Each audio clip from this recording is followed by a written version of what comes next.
जैसा कि आप जानते हैं हमने रीट के लिए साइंस क्लासेस स्टार्ट की हैं। ये हमारी केमिस्ट्री की फर्स्ट क्लास है जिसके अंदर हम तत्व, यौगिक और मिश्रण के बारे में कंप्लीटली डिस्कस करेंगे। ये जो भी कुछ हम पढ़ने वाले हैं totally exam point of view से ही पढ़ने वाले हैं। ये क्लासेस आप रीट, सीईटी और सीटेट जैसे कॉम्पिटिटिव एग्जाम्स के लिए देख सकते हैं। सो स्टार्ट करते हैं। द्रव्य यानी पदार्थ जिसे कहा जाता है मैटर। ओके, प्रकृति में उपस्थित प्रत्येक वह वस्तु जिसका कुछ ना कुछ मास होता है और जो कुछ ना कुछ स्पेस ऑक्यूपाई करती है, यानी जिसका कुछ ना कुछ द्रव्यमान होता है और जो कुछ स्थान घेरती है, उसे क्या कहते हैं? उसे कहते हैं द्रव्य यानी पदार्थ। फॉर एग्जाम्पल, मेरे हाथ में ये मार्कर है। अब इस मार्कर का कुछ ना कुछ द्रव्यमान तो होगा, यानी कुछ ना कुछ इसका वजन तो होगा और ये कुछ ना कुछ स्पेस भी ऑक्यूपाई कर रहा है। इसका मतलब ये मार्कर क्या है? ये मार्कर एक मैटर है। फॉर एग्जाम्पल, आप मुझे ले सकते हो, मेरा भी अपना खुद का कुछ वजन होगा, कुछ मास होगा और मैं भी कोई ना कोई स्पेस ऑक्यूपाई कर रही हूँ। इसका मतलब मैं भी कहीं ना कहीं क्या हूँ? एक मैटर हूँ। आप इस बोर्ड का एग्जाम्पल ले सकते हैं। जिस मोबाइल फोन या फिर जिस भी पीसी, टैबलेट, लैपटॉप से आप देख रहे हो वो क्या है? वो भी मैटर है। जिस पेन पेंसिल से लिख रहे हो वो भी मैटर है। जिस नोटबुक पे लिख रहे हो वो भी मैटर है। यानी इस नेचर में वो हर एक वस्तु जिसका कुछ ना कुछ मास हो और जो कोई स्पेस ऑक्यूपाई करे उसे हम क्या कहेंगे? मैटर यानी द्रव्य। ठीक है, आगे हम बात करते हैं रासायनिक संगठन के आधार पर। किसके आधार पर? केमिकल कंपोजिशन के आधार पर जो हमारा मैटर है उसको टू पार्ट्स में डिवाइड किया गया है। अब ये टू पार्ट्स कौन कौन से हैं? शुद्ध पदार्थ जिसे हम कहते हैं प्योर सब्सटेंस, और अशुद्ध पदार्थ जिसे कहा जाता है इम्प्योर मैटर या इम्प्योर सब्सटेंस। अब देखते हैं शुद्ध पदार्थ के बारे में। शुद्ध पदार्थ को फर्दर टू पार्ट्स में डिवाइड कर दिया गया है। अब ये टू पार्ट्स कौन कौन से हैं? तत्व यानी एलिमेंट्स और यौगिक यानी कंपाउंड्स। कौन कौन? तत्व और यौगिक। तत्व और यौगिक दोनों ही शुद्ध पदार्थ होते हैं। इसके अलावा बात करें अगर मिश्रण की यानी मिक्सचर की, तो जो हमारा मिक्सचर है यह एक अशुद्ध पदार्थ है, इम्प्योर सब्सटेंस है। अगर हम बात करें इस मिश्रण की, तो ये मिश्रण जो है वो फर्दर टू पार्ट्स में डिवाइडेड है। अब ये टू पार्ट्स कौन से हैं? समांगी मिश्रण जिसे हम कहते हैं होमोजीनियस मिक्सचर। जानते हैं ना क्या होता है? जैसे पानी में नमक को घोल देना, पानी में शक्कर को घोल देना। इनके बारे में कंप्लीटली डिस्कशन हम आने वाली क्लासेस में करेंगे। आगे है विषमांगी मिश्रण। विषमांगी मिश्रण यानी हेट्रोजीनियस। इसमें क्या होता है? इसमें जो हमारा सॉल्यूट है वो सॉल्वेंट में पूरी तरह से डिसॉल्व नहीं होता। ठीक है, तो कुल मिला के तत्व और यौगिक हमारे शुद्ध पदार्थ हो गए, और समांगी मिश्रण और विषमांगी मिश्रण ये मिश्रण के प्रकार हैं जो कि एक अशुद्ध पदार्थ होता है। अगर हम बात करें नंबर्स की, कि जो नेचर है इसके अंदर टोटल एलिमेंट्स कितने प्रेजेंट हैं, नंबर ऑफ एलिमेंट्स क्या है, तो जैसा हम जानते हैं हमारी पीरियोडिक टेबल के अंदर टोटल 118 एलिमेंट्स हैं, यानी 118 तत्व हमारी पीरियोडिक टेबल में उपस्थित हैं। अगर बात करें कंपाउंड की, यौगिक की, तो नेचर में ऑलमोस्ट मोर देन 50,000 50,000 से भी अधिक यौगिक उपस्थित हैं। अगर बात करें मिश्रण की, तो होमोजीनियस और हेट्रोजीनियस यानी समांगी और विषमांगी मिश्रण को मिला के आप इनकी गिनती नहीं कर सकते। ये है अनंत यानी इनफाइनाइट। आगे बात करते हैं रिप्रेजेंटेशन की। जो हमारा तत्व है, हमारा यौगिक है, उसे हम रिप्रेजेंट कैसे करते हैं? हम जो एलिमेंट है उसे सिंबल यानी प्रतीक के द्वारा क्या करते हैं, प्रदर्शित करते हैं। अब ये जो प्रतीक होते हैं ये लैटिन भाषा में होते हैं। किसमें होते हैं, लैटिन भाषा में। अगर हम देखें यौगिक यानी कंपाउंड के बारे में, तो जो कंपाउंड है उन्हें सूत्र यानी फॉर्मूला के जरिए रिप्रेजेंट किया जाता है। ठीक है, आगे देखते हैं कि जो मिश्रण है, अगर आप इसे यौगिक में कन्वर्ट करना चाहते हैं, मिश्रण को यौगिक में बदलना चाहते हैं और यौगिक को तत्व में बदलना चाहते हैं, तो उसके लिए आपको कौन सी विधि अपनानी होगी। तो हम देखते हैं मिश्रण को यौगिक में अगर हमें बदलना है तो हमें भौतिक विधि अपनानी है। कौन सी, भौतिक विधि। और अगर हम यौगिक से तत्व प्राप्त करना चाहते हैं तो उसके लिए हमें उपयोग करना होगा रासायनिक विधि का। किसका, रासायनिक विधि का। इसे हमने एग्जाम्पल से भी दिखाया गया है। सो Fe2O3 प्लस SiO2 क्या है, Fe2O3 प्लस SiO2, ये हमारा कोई मिक्सचर है।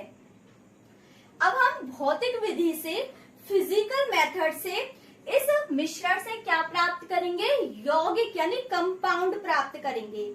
तो जो हमें प्राप्त होगा Fe2O3। अब अगर हमें इस Fe2O3 से Fe एलिमेंट चाहिए तो वो हम फिजिकल मेथड से प्राप्त नहीं कर सकते। उसके लिए हमें क्या चाहिएगा, रासायनिक विधि चाहिएगी। तो रासायनिक विधि से हम यौगिक से क्या प्राप्त कर रहे हैं, तत्व। तो सीधे सीधे क्वेश्चन पूछा जा सकता है, मिश्रण से यौगिक प्राप्त करने के लिए किस विधि का उपयोग करते हैं, भौतिक विधि का, और यौगिक से तत्व प्राप्त करने के लिए रासायनिक विधि का।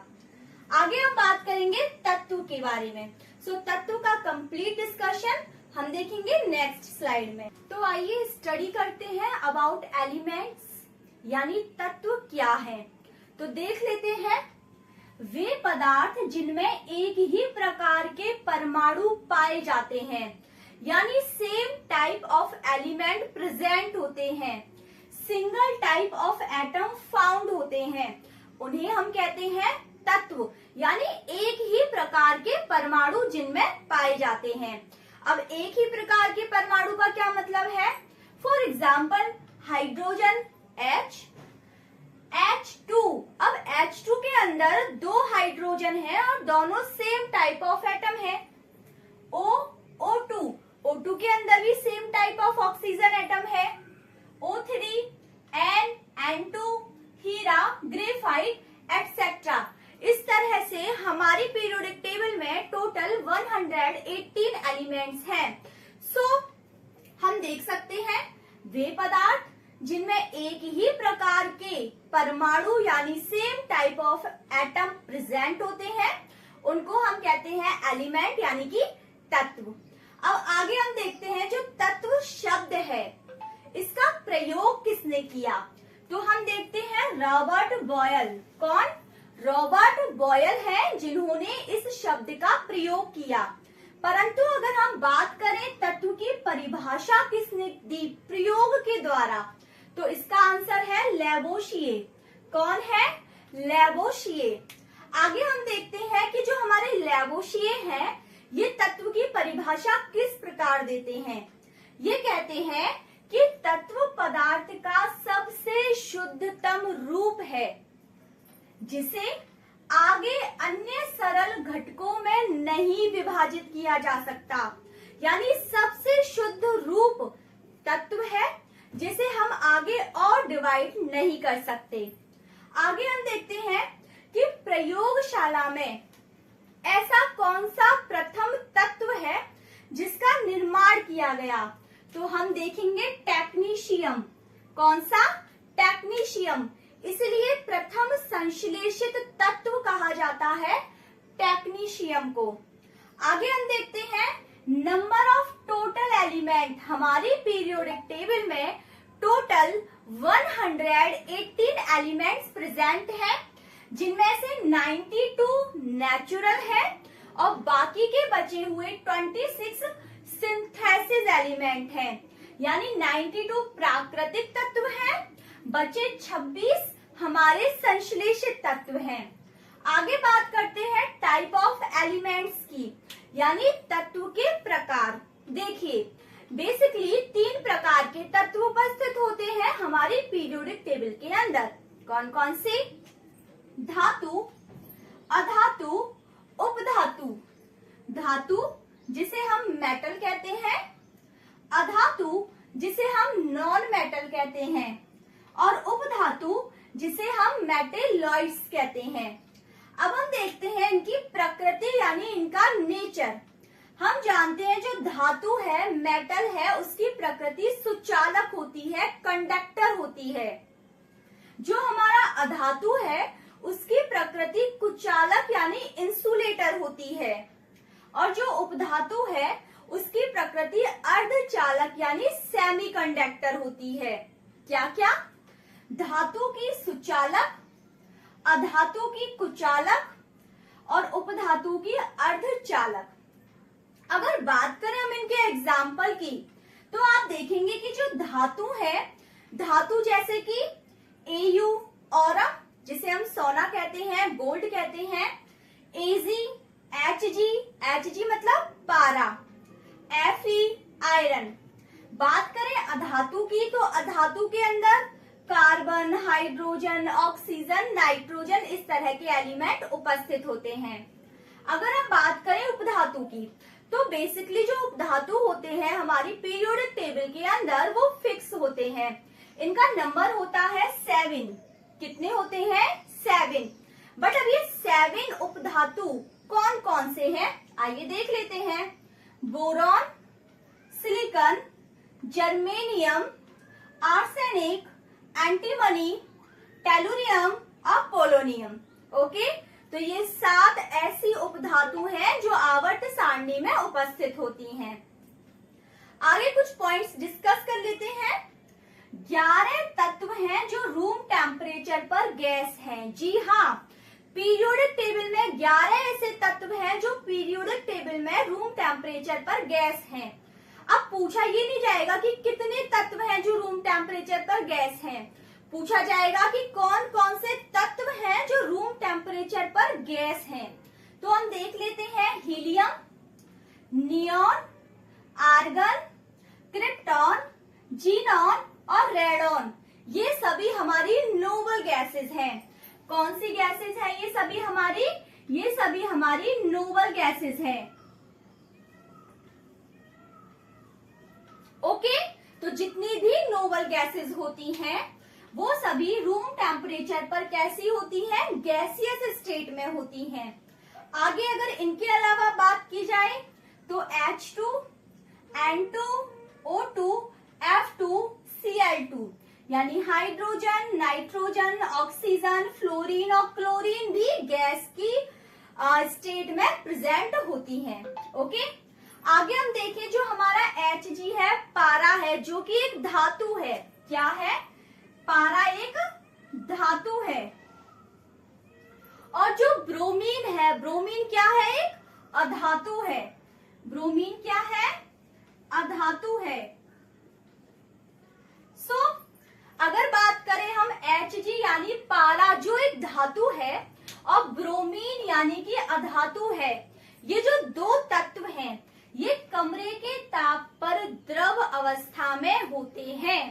तो क्वेश्चन पूछा जा सकता है कि ऐसी कौन सी धातु है जो कमरे के ताप पर द्रव अवस्था में होती है? तो उसका आंसर है Hg यानी पारा। और अगर पूछ लिया जाए कि ऐसी कौन सी अधातु है जो रूम टेम्परेचर पर लिक्विड स्टेट में होती है, तो वो अधातु है हमारी ब्रोमीन। आगे बात करते हैं गैलियम और सीजियम। कौन? गैलियम और सीजियम। ये ऐसी 2 धातुएं हैं, ऐसे जो 2 तत्व हैं कमरे से अधिक ताप पर, रूम टेम्परेचर से अधिक टेम्परेचर पर द्रव अवस्था में होते हैं। जी हाँ, देखिए Hg और ब्रोमीन ये दोनों तो रूम टेम्परेचर पर द्रव अवस्था में होते हैं, जिनमें Hg धातु है और ब्रोमीन अधातु है। लेकिन गैलियम और सीजियम जो कि ये दोनों ही धातुएं हैं, ये दोनों रूम टेम्परेचर से अधिक टेम्परेचर पर द्रव अवस्था में होती हैं। आगे हम बात करें कि जो तत्व होता है, एलिमेंट होता है, वो परमाणु और अणु दोनों रूपों में पाया जा सकता है। एग्जाम्पल हमने ऊपर भी देखे थे। देखिए, जैसे हाइड्रोजन को हम H से रिप्रेजेंट करते हैं। अगर हम बात करें H2 की, तो H2 क्या है? एक मॉलिक्यूल है, लेकिन उस H2 के अंदर दो हाइड्रोजन है और दोनों hydrogen same type of atom से बने हुए हैं। उसी तरह से ऑक्सीजन O एटम और O2 मॉलिक्यूल, N एटम और N2 मॉलिक्यूल। बट है तो ये भी तत्व और ये भी तत्व। इसका मतलब जो तत्व यानी एलिमेंट होते हैं वो एटम भी हो सकते हैं और मॉलिक्यूल भी हो सकते हैं। ये था हमारा कंप्लीट एलिमेंट पर डिस्कशन। नेक्स्ट स्लाइड में हम डिस्कस करेंगे यौगिक यानी कंपाउंड्स के बारे में। तो आइए स्टार्ट करते हैं यौगिक यानी कंपाउंड के बारे में। कंपाउंड क्या है और इससे रिलेटेड एग्जाम में कौन कौन से क्वेश्चन पूछे जाते हैं या पूछे जा सकते हैं। कंपाउंड यानी यौगिक क्या होता है? दो या दो से अधिक प्रकार के तत्वों के परमाणु आपस में एक निश्चित अनुपात में रासायनिक संयोग करके यौगिक बनाते हैं। यानी दो या दो से अधिक तत्वों के परमाणु, फॉर एग्जाम्पल हम ले लेते हैं H2O का, जिसमें दो हाइड्रोजन है और एक ऑक्सीजन है। यानी दो या दो से अधिक तत्वों के परमाणु आपस में एक निश्चित अनुपात में रासायनिक संयोग करते हैं। अब निश्चित अनुपात का क्या मतलब है? आप देख सकते हैं कि ये जो H2O है, इसमें एक हाइड्रोजन का मास होता है एक, तो दो हाइड्रोजन का मास कितना हो जाएगा? 2, और एक ऑक्सीजन का मास होता है 16। इसका मतलब इसका रेशियो कितना हो गया? 1:8। यानी कि इस दुनिया में जहां जहां भी पानी है, चाहे वो टैप का वाटर हो, रिवर का हो या कहीं का भी, सब में H2O का जो रेशियो होगा वो 1:8 होगा। यानी कि एक फिक्स रेशियो होगा, एक निश्चित अनुपात होगा। तो ये डेफिनेशन यही कह रही है कि दो या दो से अधिक तत्वों के परमाणु जब आपस में एक निश्चित अनुपात में रासायनिक संयोग करते हैं, तो जो एक नया पदार्थ बनता है उसे हम क्या कहते हैं? उसे हम यौगिक कहते हैं। एग्जाम्पल देख लेते हैं। H2O जैसा कि बताया, इसमें एक H और एक O, यानी दो हाइड्रोजन और एक ऑक्सीजन होता है। सेकंड है CO। हम CO का भी एग्जाम्पल लेके देख सकते हैं। CO, इसमें जो कार्बन होता है इसका मास होता है 12, और जो ऑक्सीजन है इसका मास होता है 16। इसका मतलब इसका क्या हो गया रेशियो? 4 3 जा 12, 4 4 जा 16, 3:4। यानी जो CO है, कार्बन मोनोऑक्साइड है, यह 3:4 में ही पाई जाती है। यानी 3:4 में इसका एक फिक्स रेशियो होता है। इसी तरह से आप CO2 को ले सकते हो, NH3 ले सकते हो, NaCl जो कि एक नमक है, शक्कर यानी शुगर जो हम अपने घरों में यूज करते हैं। तो ये सभी जो एक निश्चित अनुपात में रासायनिक संयोग से बन रहे हैं, ये सभी पदार्थ क्या कहलाते हैं? इन सभी पदार्थों को कहा जाता है यौगिक यानी कि कंपाउंड। आगे बात करते हैं प्रयोगशाला में जो प्रथम संश्लेषित यौगिक है उसका नाम क्या है? प्रयोगशाला में जो पहला कार्बनिक यौगिक बनाया गया था उसका नाम है यूरिया। क्या है? यूरिया, जो कि अमोनियम साइनाइड से बना था। किससे बना था? अमोनियम साइनाइड से। अब अगर बात कर ले कि यूरिया का फॉर्मूला क्या होता है, तो इसका फॉर्मूला है NH2CONH2। क्या होता है? NH2CONH2, जिसके अंदर नाइट्रोजन का परसेंट है 96%। कितना है? 96% नाइट्रोजन प्रेजेंस होती है। अब ये जो हमारा यूरिया है NH2CONH2, इसे हम और किस नाम से जानते हैं? इसे हम जानते हैं कार्बेमाइड के नाम से। किस नाम से? कार्बेमाइड के नाम से। अब बात की जाए कि इसकी डिस्कवरी किसने की थी, तो इसके खोजकर्ता थे वोलर। कौन थे? वोलर। ये सभी आपके एग्जाम पॉइंट ऑफ व्यू से रिलेटेड बहुत ही इंपॉर्टेंट पॉइंट्स हैं। आगे हम देखते हैं, जो हमारा यौगिक है उनके घटकों के गुणधर्म जो है वो नष्ट हो जाते हैं। अब इसे हम एक एग्जाम्पल से समझते हैं। जैसे हम लेते हैं वाटर का एग्जाम्पल। H2O, ये हाइड्रोजन और ऑक्सीजन से मिलकर बना होता है। जो हाइड्रोजन होता है वो खुद ज्वलनशील तत्व है। कैसा है? ज्वलनशील। और जो ऑक्सीजन है वो जलाने में सहायक है। लेकिन इन दोनों से मिलकर बना हुआ यौगिक H2O वो आग को बुझाने का काम कर रहा है। यानी इसके जो घटक थे उनका जो काम था और इन घटकों से मिलकर जो पदार्थ बना है, जो यौगिक बना है, उसका जो काम है वो दोनों बिल्कुल अलग है। यानी यौगिक का जो काम है, यौगिक के जो गुणधर्म है, वो उसके घटकों के गुणधर्म को नष्ट कर रहे हैं। तो ये यही कह रहा है कि यौगिक में उनके घटकों के गुणधर्म नष्ट हो जाते हैं, जिसे आप H2O के एग्जाम्पल से इजीली समझ सकते हैं। आगे बात करते हैं कि यौगिकों के घटकों का पृथक्करण रासायनिक विधि के द्वारा किया जाता है। जी हाँ, अब वाटर है H2O, तो आप वाटर में से हाइड्रोजन और ऑक्सीजन को किसी भी फिजिकल मेथड से अलग नहीं कर सकते। अगर हमें किसी भी कंपाउंड को उसके घटकों में तोड़ना है तो उसके लिए हम ओनली केमिकल मेथड, रासायनिक विधियों का ही यूज करेंगे।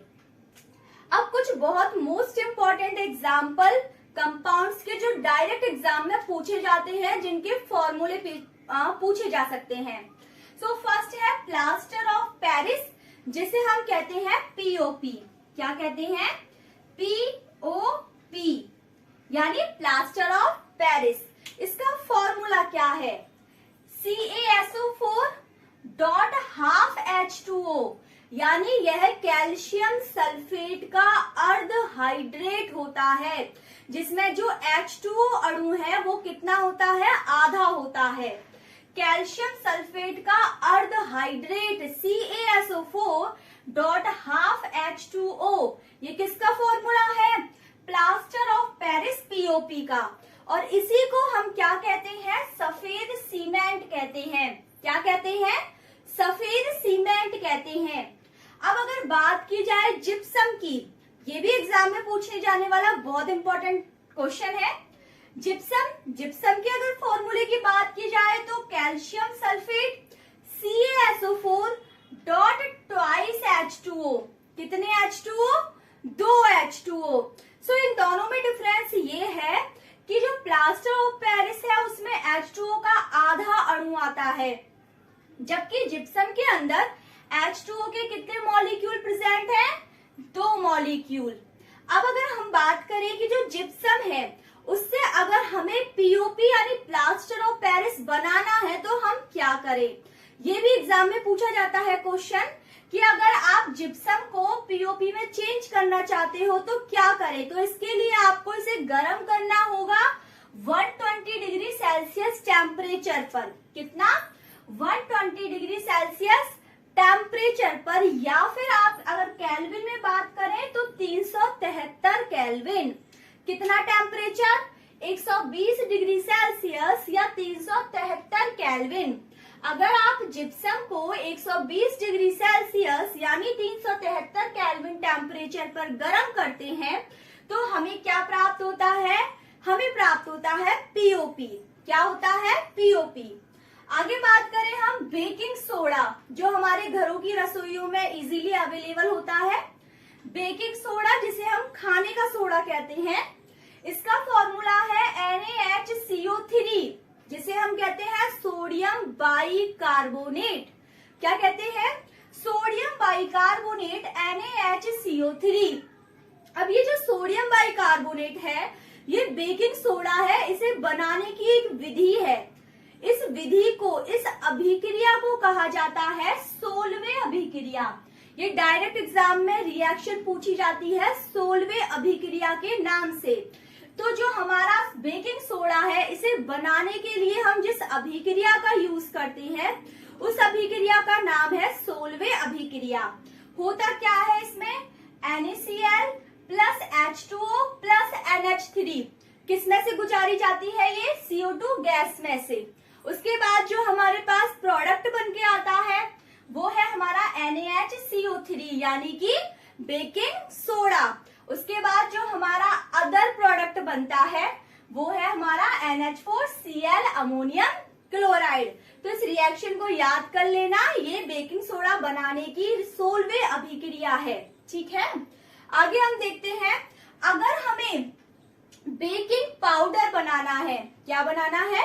बेकिंग पाउडर बनाना है, लेकिन बेकिंग सोडा से, तो हम क्या करें? बहुत सिंपल है, आप बेकिंग सोडा में कोई भी एसिड डाल दीजिए। एसिड, कौन सा एसिड? ये है हमारा टार्टरिक एसिड या फिर ऑक्सैलिक एसिड। अगर हम बेकिंग सोडा में टार्टरिक एसिड या फिर ऑक्सैलिक एसिड को मिक्स कर देते हैं तो हमारे पास क्या बन के आ जाता है? Baking powder. So basically baking soda अलग है, बेकिंग पाउडर अलग है।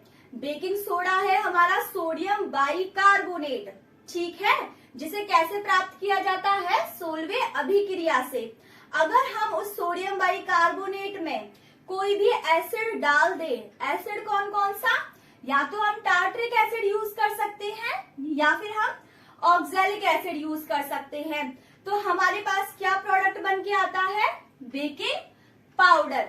आगे देखते हैं, चीनी या शक्कर जिसे हम शुगर कहते हैं, इसका फॉर्मूला क्या है? C12H22O11। क्या है? C12H22O11, जिसे हम कार्बोहाइड्रेट्स के अंदर डिस्कस करते हैं। तो ये है शक्कर यानी शुगर का फॉर्मूला। आगे बात करते हैं वॉशिंग सोडा या फिर धोने का सोडा। वॉशिंग सोडा या धोने का सोडा, तो इसका फॉर्मूला क्या है? Sodium carbonate. अब देखिए, जो बेकिंग सोडा था उसका फॉर्मूला था सोडियम बाइकार्बोनेट, लेकिन जो वॉशिंग सोडा है इसका फॉर्मूला है सोडियम कार्बोनेट। कंफ्यूजन यही होती है, हमारा जो बेकिंग सोडा है उसमें बाई आता है यानी बीच में H आता है, लेकिन वॉशिंग सोडा में H नहीं है। इसका फॉर्मूला है डायरेक्ट सोडियम कार्बोनेट Na2CO3, और इसी सोडियम कार्बोनेट को रासायनिक नाम में सोडा ऐश कहा जाता है। क्या कहा जाता है? Soda ash. तो सोडा ऐश के नाम से किसे जाना जाता है? हमारे वॉशिंग सोडा या धावन सोडा को, जिसका सूत्र है Na2CO3। आई होप यौगिक क्या है ये कंप्लीटली क्लियर है। नेक्स्ट स्लाइड में हम डिस्कस करेंगे मिश्रण यानी मिक्सचर को। आइए अब बात करते हैं मिश्रण यानी मिक्सचर के बारे में। आखिर मिश्रण है क्या और इससे रिलेटेड एग्जाम में कौन कौन से क्वेश्चंस बन सकते हैं। मिश्रण यानी कि मिक्सचर, दो या दो से अधिक प्रकार के तत्व या यौगिक आपस में अनिश्चित अनुपात में मिलकर मिश्रण बनाते हैं। यानी दो या दो से अधिक प्रकार के तत्व या फिर यौगिक जब आपस में किसी भी अनुपात में मिलते हों तो जो एक नया पदार्थ बनता है उसी को मिश्रण कहते हैं। यहाँ पर कोई भी निश्चित अनुपात नहीं है जैसा कि यौगिक में था। यहाँ पर तत्व या फिर यौगिक मिलकर के एक अनिश्चित अनुपात में किसका निर्माण करते हैं? मिश्रण का। इनके अवयवों में कोई रासायनिक बंध नहीं होता, क्योंकि रासायनिक बंध कहाँ पाया जाता है? यौगिकों में, जहाँ निश्चित अनुपात में तत्व या परमाणु आपस में संयोग करते थे। लेकिन मिश्रण में दो या दो से अधिक पदार्थ या फिर यौगिक आपस में अनिश्चित अनुपात यानी जिनका कोई फिक्स रेशियो नहीं है, ऐसे अनिश्चित अनुपात में संयोग करते हैं। इसीलिए इनके बीच कोई भी रासायनिक बंध उपस्थित नहीं होता।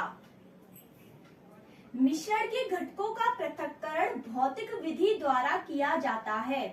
अब जैसे कि यहाँ रासायनिक बंध उपस्थित नहीं है, इसलिए इनका पृथक्करण आप रासायनिक विधियों से नहीं करेंगे।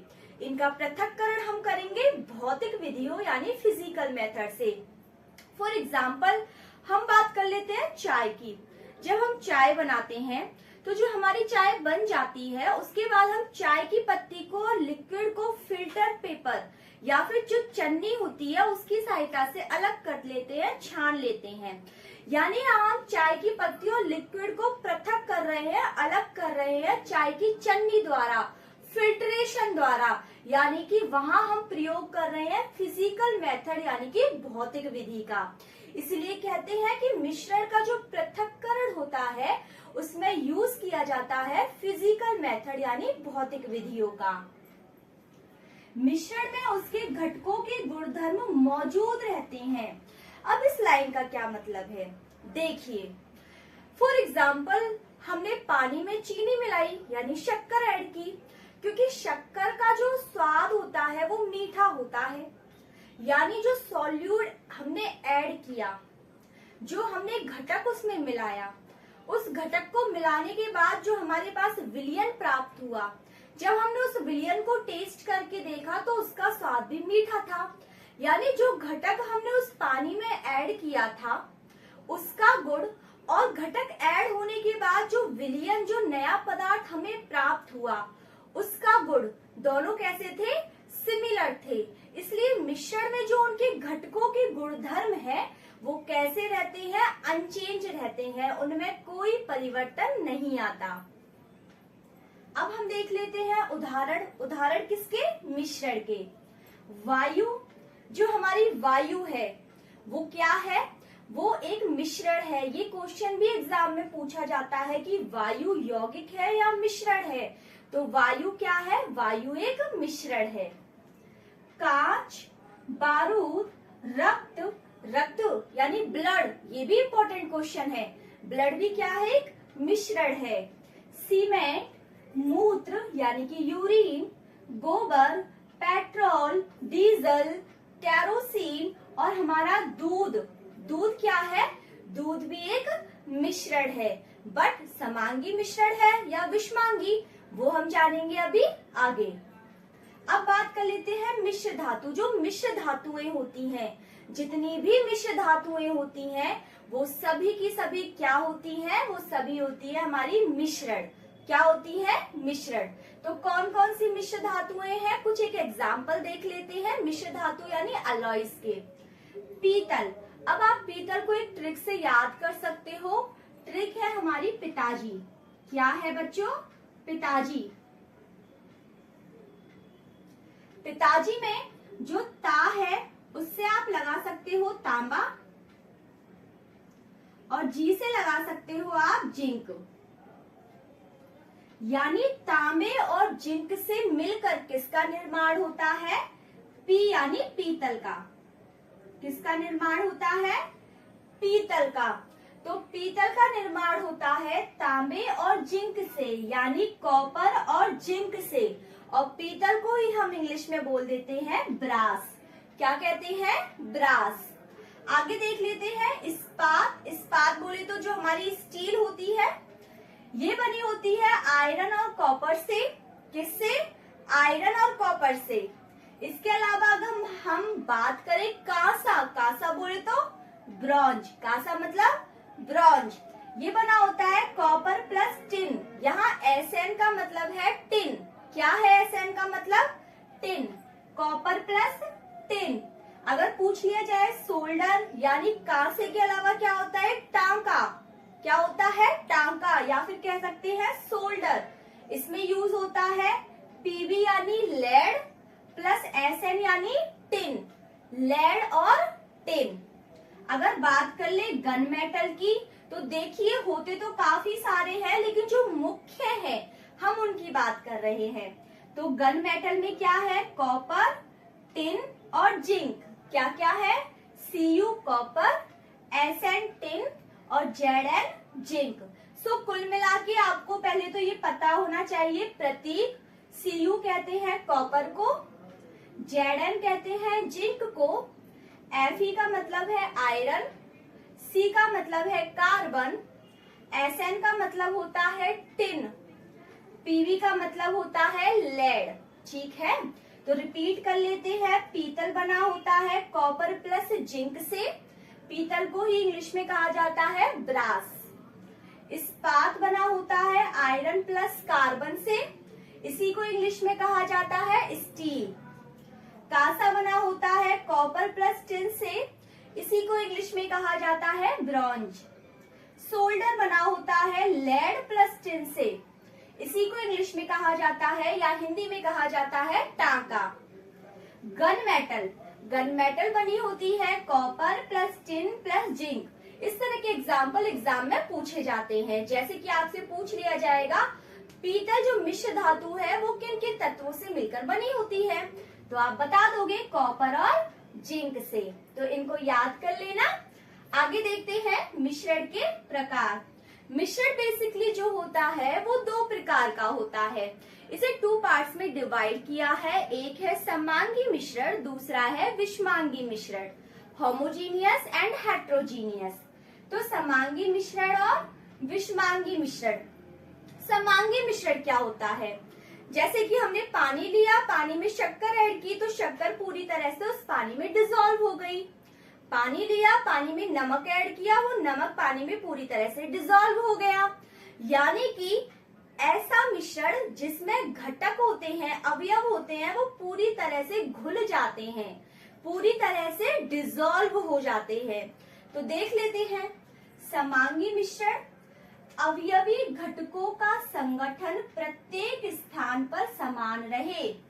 ऐसा मिश्रण जिसमें अवयवी घटकों का संगठन प्रत्येक स्थान पर समान रहे, यानी अवयवी जो घटक है वो सॉल्यूशन में पूरी तरह से डिसॉल्व हो जाए।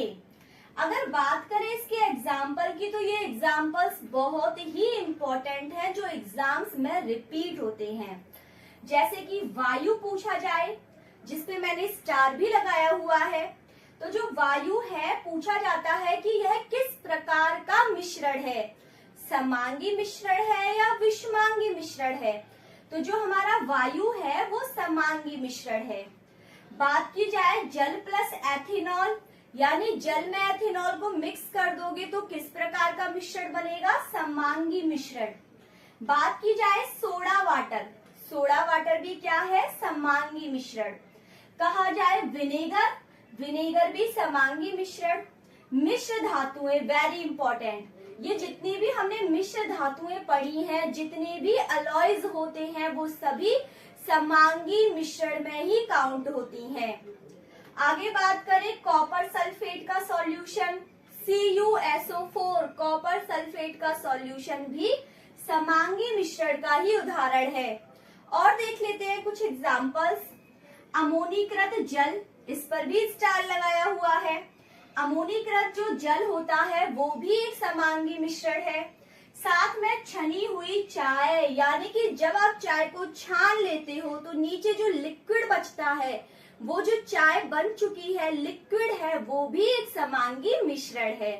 तो ये सभी क्या थे, समांगी मिश्रण के मोस्ट इंपॉर्टेंट एग्जाम्पल, जो कि क्वेश्चन एग्जाम में डायरेक्ट पूछे जाते हैं। एग्जाम में डेफिनेशन नहीं पूछी जाती, एग्जाम्पल्स उठाए जाते हैं और पूछा जाता है कि यह समांगी मिश्रण का उदाहरण है या विषमांगी मिश्रण का। तो वायु, जल plus ethanol, soda water, vinegar, मिश्र धातुएं, कॉपर सल्फेट का सॉल्यूशन, अमोनीकृत जल और छनी हुई चाय, ये सभी समांगी मिश्रण के एग्जाम्पल्स हैं। अब बात कर लेते हैं विषमांगी मिश्रण। समांगी मिश्रण का जस्ट अपोजिट। फॉर एग्जाम्पल, आप जल में तेल मिक्स करते हो तो क्या कभी तेल जल में पूरी तरह से डिसॉल्व होता है? नहीं होता।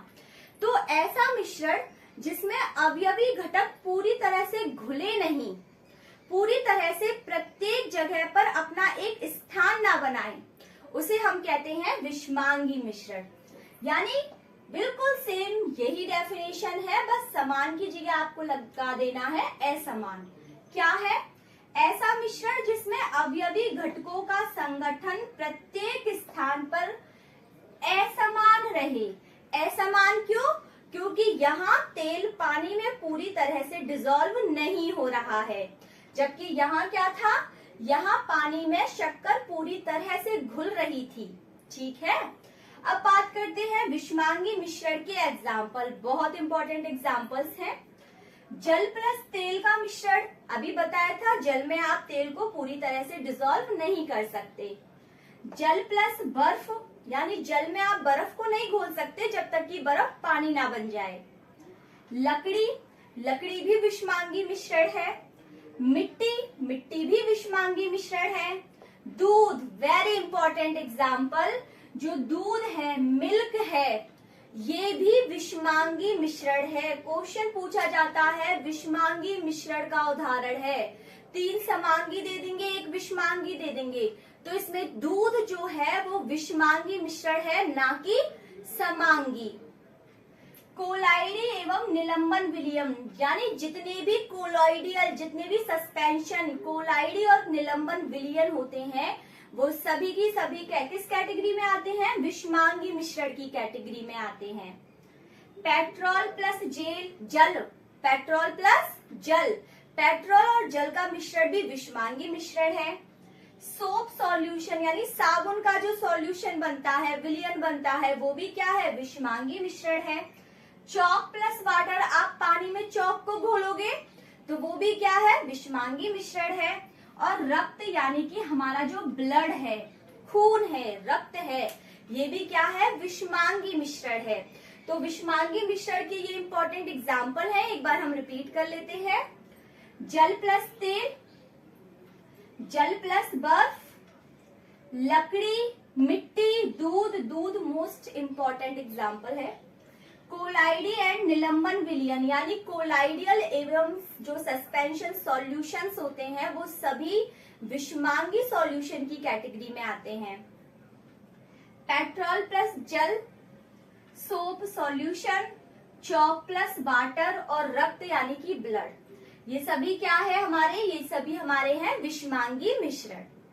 अब आगे बात कर लेते हैं कुछ एग्जाम्पल की, जो कि मिश्रण के एग्जाम्पल थे। जैसा कि हमने पढ़ा था बारूद, बारूद क्या है? बारूद एक मिश्रण है। बारूद क्या है? बारूद एक मिश्रण है। तो पूछा जाता है, जैसे फॉर एग्जांपल बारूद है तो बारूद किन किन घटकों से मिलकर बना हुआ होता है, इस तरह के कुछ क्वेश्चंस पूछे जाते हैं जिनको हम इसी स्लाइड में क्लियर कर लेते हैं। तो बारूद, बारूद को कहा जाता है गन पाउडर। क्या कहा जाता है? Gun powder. तो सबसे पहले तो बारूद की खोज करने वाले कौन थे? इसकी डिस्कवरी किसने की? तो इसकी डिस्कवरी करने वाले थे रोजर बेकन। कौन थे? Roger Bacon. So gunpowder यानी बारूद की डिस्कवरी की थी रोजर बेकन ने। अब बात कर लेते हैं इसकी सामग्री यानी घटकों की, कि जो हमारा गन पाउडर है वो किन किन अवयवी घटकों से मिलकर बना हुआ है। तो सबसे पहले तो पोटेशियम नाइट्रेट, जिसे हम क्या कहते हैं? शोरा। तो शोरे के नाम से भी क्वेश्चन पूछा जाता है कि जो शोरा है उसका सूत्र क्या है, रासायनिक सूत्र क्या है? तो इसका सूत्र है KNO3। क्या है? KNO3। ठीक है, आगे देखते हैं पोटेशियम नाइट्रेट यानी शोरा, जिसे कहते हैं KNO3। यहाँ पे जो N है वो कैपिटल आएगा क्योंकि ये पोटेशियम नाइट्रेट होता है। Okay, KNO3। गंधक, गंधक कहते हैं हम सल्फर को, और चारकोल जो कि कार्बन से बना होता है। कुल मिलाकर ये 3 मुख्य घटक हैं जिनसे मिलकर बारूद का यानी गन पाउडर का निर्माण होता है। पोटेशियम नाइट्रेट जिसे शोरा कहते हैं, जिसका सूत्र है KNO3, गंधक यानी कि सल्फर, और चारकोल यानी कि कार्बन। आगे देख लेते हैं सीमेंट। ये भी बहुत इंपॉर्टेंट क्वेश्चन है जो एग्जाम में बार बार रिपीट होता है। सबसे पहले तो सीमेंट की डिस्कवरी किसने की? सीमेंट की खोज करने वाले कौन थे? तो ये थे जोसेफ एस्पिडन, जो कि पोर्टलैंड के निवासी थे। कहाँ के? पोर्टलैंड के। और कौन थे? जोसेफ एस्पिडन। कौन थे? जोसेफ एस्पिडन। आगे देखते हैं इसकी सामग्री। तो देखिए यहाँ तो मैंने ये लिखी है रॉ मटेरियल्स। क्या लिखे हैं? ये तो जो भी सामग्री है वो सारे रॉ मटेरियल्स है, कच्ची सामग्री है।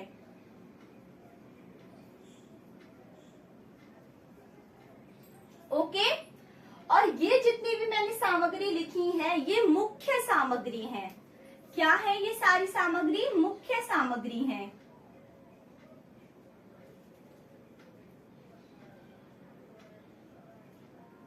तो पहले बात कर लेते हैं रॉ मटेरियल यानी कच्ची सामग्री के बारे में।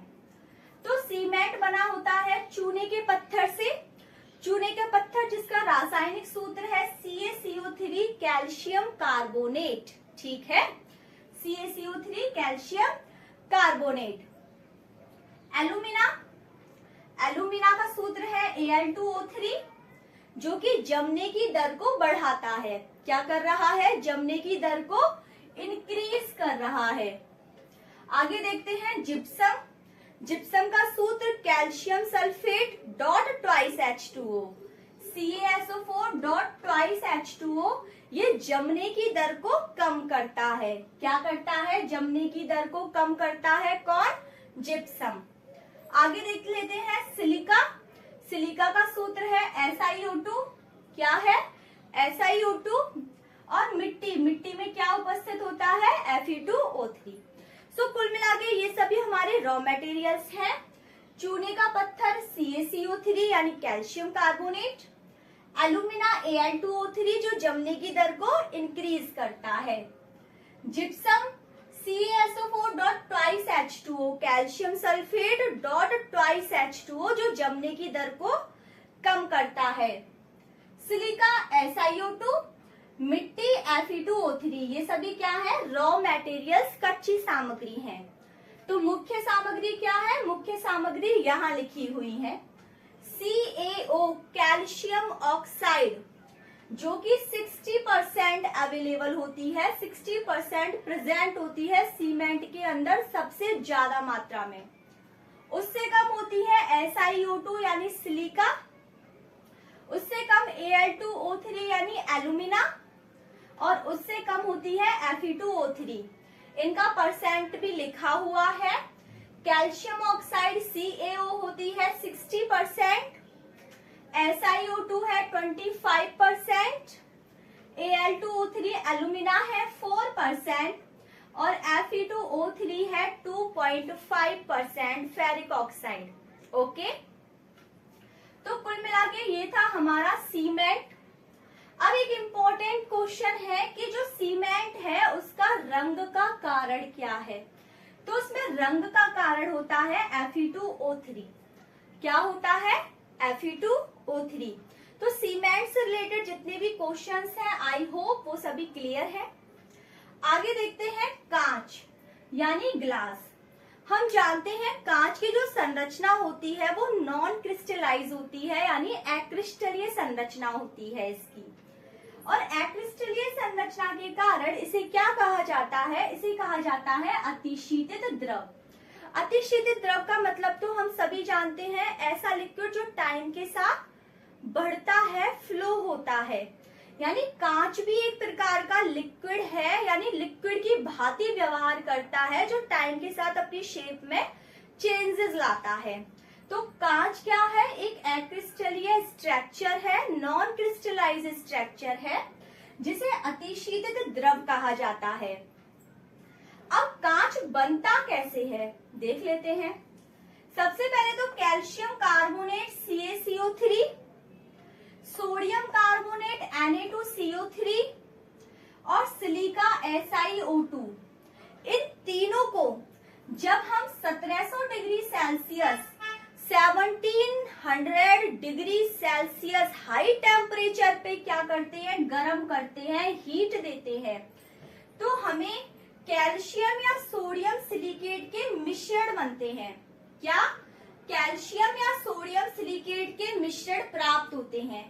और जब हम इसे ठंडा करते हैं, कूल करते हैं, तो हमें क्या प्राप्त होता है, ग्लास प्राप्त होता है, कांच प्राप्त होता है। कांच को ही हम ग्लास कह रहे हैं, ठीक है। तो कुल मिला के calcium carbonate CaCO3, sodium carbonate Na2CO3 और सिलिका SiO2 को जब हम हाई टेम्परेचर पे गर्म करते हैं तो हमें कैल्शियम या सोडियम सिलिकेट का मिश्रण प्राप्त होता है।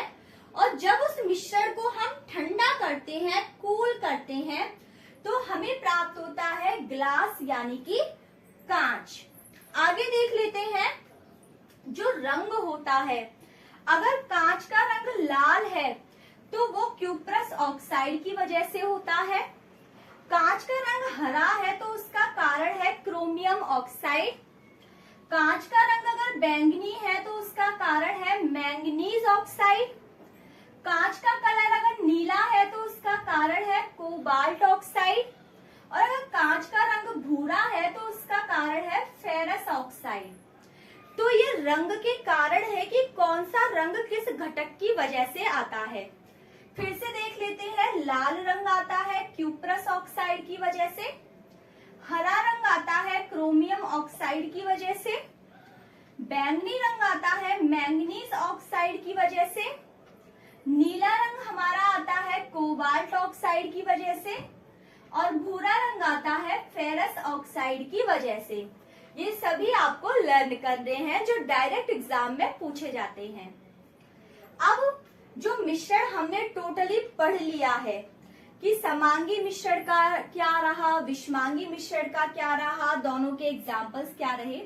अब एक नोट डाल के आपको एक पॉइंट नोट करना है कि जो समुद्री जल होता है, जो सी वाटर होता है, वो समांगी भी है और विषमांगी भी है। जो समुद्री जल है वह समांगी मिश्रण भी है और विषमांगी मिश्रण भी है। साथ ही दूध और स्टार्च दोनों ही टिंडल प्रभाव प्रदर्शित करते हैं। क्या करते हैं, टिंडल इफेक्ट। अब ये टिंडल इफेक्ट क्या है ये हम जानेंगे फिजिक्स की क्लासेस में। सो आई होप मिश्रण क्या है ये आपको क्लियर है।